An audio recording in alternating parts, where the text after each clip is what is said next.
So when it comes to Gen Z, they're kind of known for being this sort of digital first generation that are really deeply immersed in social media and kind of online communication. So how has this kind of digital first mindset shaped your leadership style? Yeah, I really think that what social media has done is it makes people feel very connected to people they see on their feed, and they make them feel like they know them, right? Which can be good and bad. I'm assuming for a famous person that can be a little bad too because there's no privacy, but for not so famous people, I think it's actually good because as a startup founder, it creates this bond. Like you're really trying to bring something to the world out of nowhere. And by trying to be more present on social media, I've gotten lots of positive feedback that people want to either work with me or they understand what I do and they feel like some sort of connection. So definitely that trend, if you will, has made me be more online, especially on LinkedIn. But without that social media component, I think it's also very hard to do market research nowadays. 'Cause, people, especially startup founders, don't go to consulting firms and ask them for market research as they did 10 years ago. It's mostly going online, seeing who else does this, and what do they stand for, what are their values, how they promote themselves. It's all social media. So it has impacted the way I would say we also market ourselves as a company. Me personally, how I position myself as a thought leader out there, and has also helped me create that community. Really, every single hire we've done or partner we've acquired is all through social media communications. Less than, yeah, I think other companies that I know their leaders are maybe Gen X that is more traditional. They still go and meet people in person, and that's not to say that I don't, but I think it's much of a stronger connection when they've been seeing you for a while online, and then Yeah, you yeah, also meet them in person, and it yeah, creates that idea that hey, I've been following your journey. I know what you've been doing. Uh, yeah, yeah. it's very That's interesting.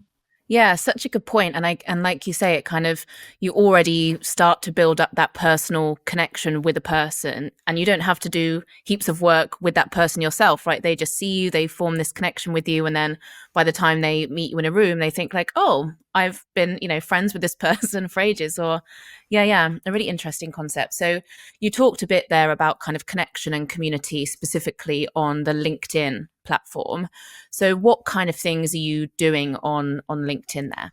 Yeah, I try to post a lot of short videos where I break out a topic, and usually my whole idea is as a Gen Z founder, I want to be able to accelerate other Gen Z founders' journeys, but also other underrepresented founders' journeys.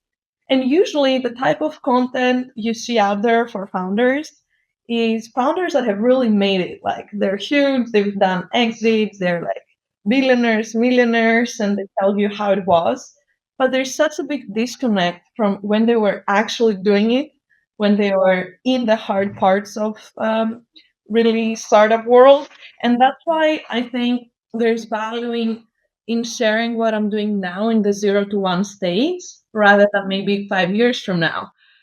And I just speak to my, maybe younger self, things I wish I knew or ideas that I think people can leverage even if they've done businesses for like 10, 20 years because it just brings a new perspective.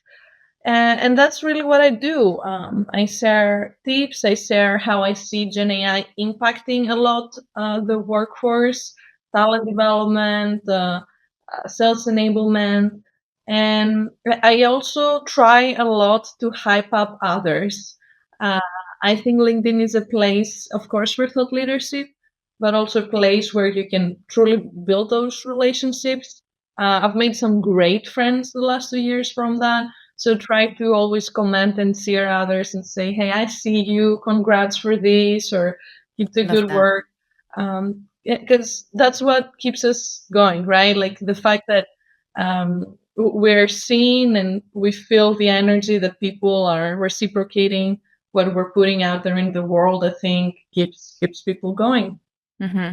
I love that. And I think it's really, I have a question about transparency coming up, but I think it's really nice to hear those like, hey, sometimes this is quite hard. Like it's not plain sailing. I founded a business and here I am as a billionaire, but that in between stage sounds like the bit that you're talking about, which I think is refreshing probably for people to hear.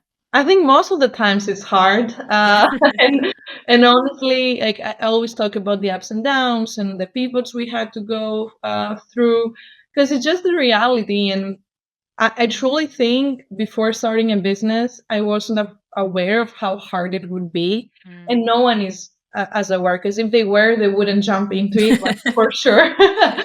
But the funniest part is meeting people that are now starting and they have Hmm. this excitement. It's like a freshman at college. You don't know Yeah. what you're about to experience, so you're super Yeah. excited. And it's like you need both. You need to have these people in your life and the people that have been there, done that. So there is a Yeah. balance and they can Yeah. hold you grounded. Yeah. Love that. Really like that. So you did talk there about kind of short videos that you are creating on LinkedIn. And something that I think about quite regularly as an internal communicator is this difference between how people are digesting information kind of outside of work. So things like TikToks, Instagram, WhatsApp, voice notes, even, versus how we kind of communicate with our employees in business. I think it's still often a lot of written communication. Maybe some companies are kind of venturing to videos. But how do you think, or what do you think the style of communication that we're seeing on social media, how should that influence how we communicate with our people internally? I think it's a fantastic question. And the most important thing to recognize is that people learn in different ways. So always having a variety of styles of communications is important. However, what usually takes place is you go with the preferred version of that leader, right? So if I like written communication, now everybody has to do it, and that might not be the way they would prefer it, and as a result, it will impact their productivity. So acknowledging and understanding how people like to communicate is important, but also think about the opportunities we have now of adjusting due to Gen AI. What I mean is we can take that written format and turn it into a podcast and turn it into a short audio clip. It's so easy, or changing the style, like bullet point versus paragraph in seconds, leveraging ChatGPT, Perplexity, whatever. So there's no excuse. What I'm trying to say is to not be flexible.